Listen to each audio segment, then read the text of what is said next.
I'd say there's a lot, in me speaking of the state in the two-party runoff system, there are some areas of California that have, Republican areas that are voted for Trump that have Democratic leadership. And we live in some counties. I'd say in some states, those would be considered good Republicans. I mean, there are some moderate people that run for Democrat in this state that, hard Democrats in the state wouldn't say they really align with them. You're a younger guy, 44, I believe. Travis, I am 44. 44. Oh my God! I just turned 40. I just turned 40, Travis. Sweet so Christmas. It looks like it's pretty enjoyable. Do you think being a younger candidate right now, 18 to 24-year-olds coming up, only 13% of them are voting or turning in and registering as Republicans? You're really losing that generation. Do you think you being a younger candidate will help that cause, or do you think there's not a message for those younger people coming from the party, and there needs to be? Your 5-point plan doesn't seem to address some of the things that those 18 to 24-year-olds are dealing with. Things like higher education and college tuition, putting them into debt servitude. Things like, they've spoken out, a lot of them, about issues of living in a gun violence nation. And do you think being a younger candidate will help that?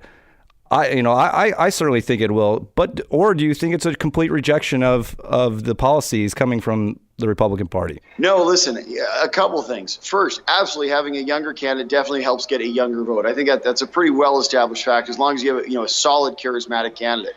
But the issue is you take a look at my 5-point plan, and you better believe this directly speaks to millennials and everyone that's coming up today.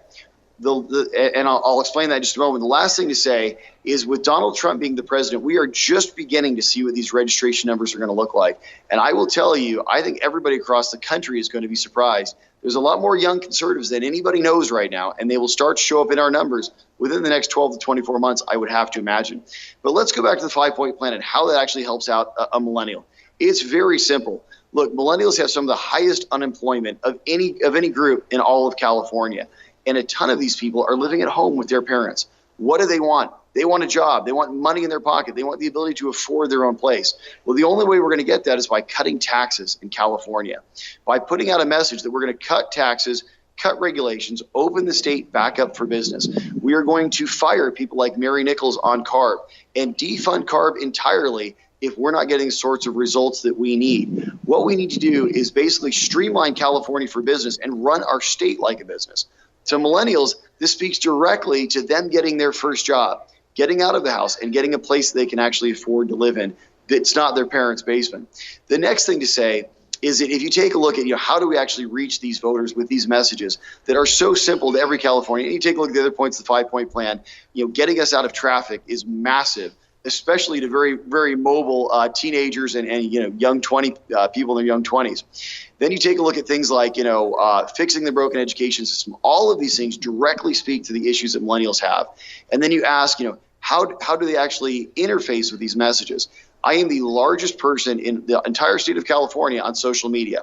I have more people trafficking through Facebook at Join Travis Allen than any other political leader in the state of California, Democrat or Republican. We reach up to 4 million people every single week on Facebook. Now, we also have Instagram and Twitter. So whatever your flavor of social media is, we have you covered. Yeah, but it's important to know our lower thirds that our millennials will have are all connected, those. and this is exactly how you reach them.